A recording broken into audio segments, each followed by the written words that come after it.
देखिए मोदी जी, मैं यही कह रहा हूँ आपको, धर्मेंद्र प्रधान का इस्तीफा ले लीजिए, वरना बहुत आगे जाएगी बात। फिर बात बस धर्मेंद्र प्रधान तक नहीं रहेंगी, आपके सारे काले चिट्ठे निकाले जाएंगे।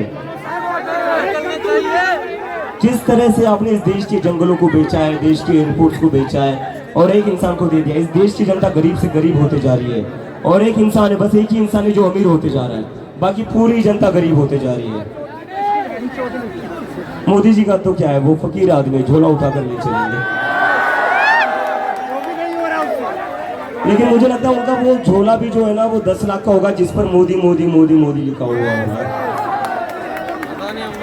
डिजाइनर झोला होगा, वो डिजाइनर झोला होगा। तो मोदी जी, मेरी आपसे फिर से रिक्वेस्ट है, धर्मेंद्र प्रधान का इस्तीफा ले लीजिए, वरना बात सिर्फ धर्मेंद्र प्रधान के इस्तीफे की नहीं रहेगी, बात आपके इस्तीफे पर भी आ जाएगी। और वो आएगी, जैसी आपकी हरकतें आएगी, वो इतना तो मैं आप लोगों को कहना चाहता हूँ, आएगी बात। स्टूडेंट्स की सुन लीजिए, एक इनकॉम्पिटेंट, एक फेल्ड मिनिस्टर इस देश के करोड़ों स्टूडेंट से ज्यादा इंपॉर्टेंट नहीं हो सकता। और अगर एक फेल्ड और इनकॉम्पिटेंट मिनिस्टर इन करोड़ों स्टूडेंट से ज्यादा इंपॉर्टेंट है, तो याद रखना, चुनाव में आपको इनमें से कोई भी वोट नहीं करेगा। और ये बात बस स्टूडेंट्स की नहीं है, एक स्टूडेंट्स पर लाठी चलाओगे ना, तो समझ लो उसके घर के 4 वोट कम होंगे।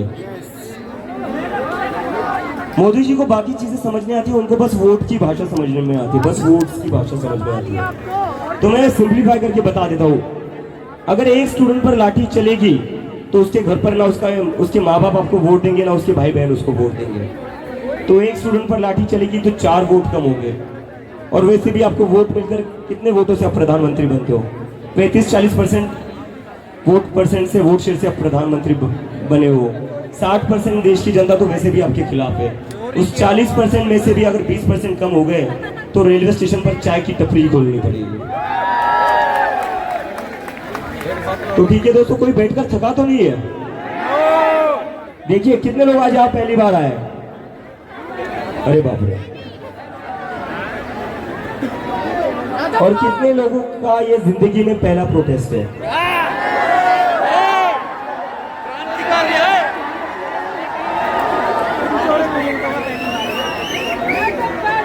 This is really nice, this is really nice. देखो, हमारे जो पहले वाले लोग थे उन्होंने थोड़ी गड़बड़ कर दी है, लेकिन हम जागरूक लोग हैं। मैं देख रहा हूँ कैसे एक तरफ से दिल्ली पुलिस क्रूएल्टी करती है, ब्रूटैलिटी करती है, और उसके बदले में हम इस सरकार का मजाक उड़ा रहे हैं।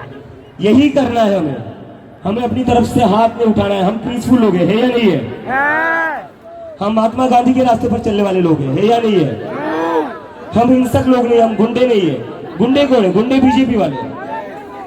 हम लोग यहाँ शांति से बैठे रहेंगे। और किसी को अगर लग रहा होगा कि हम कब तक बैठे और यहाँ पर बैठे रहकर करना क्या है यार, ऐसे थोड़ी ना बैठे रहेंगे। जब भी आपके मन में ये सवाल आए तो ये बात जरूर याद रखना, मैं यहाँ पर 34 दिनों से बैठा हूँ। ये जो हमारी पूरी टीम है यहाँ पर 34 दिनों से बैठी हुई है। तो अगर 1 या 2 दिन आपको यहाँ बैठकर लग रहा होगा कि यार यहाँ पर बस बैठे हुए कुछ हो नहीं रहा है, अगर हम ये सोचते कि यहाँ बैठकर कुछ होगा नहीं, बस बैठे रहने में क्या पॉइंट है, तो आज इतने सारे लोग यहाँ आते नहीं, आज देश भर में आंदोलन नहीं होता।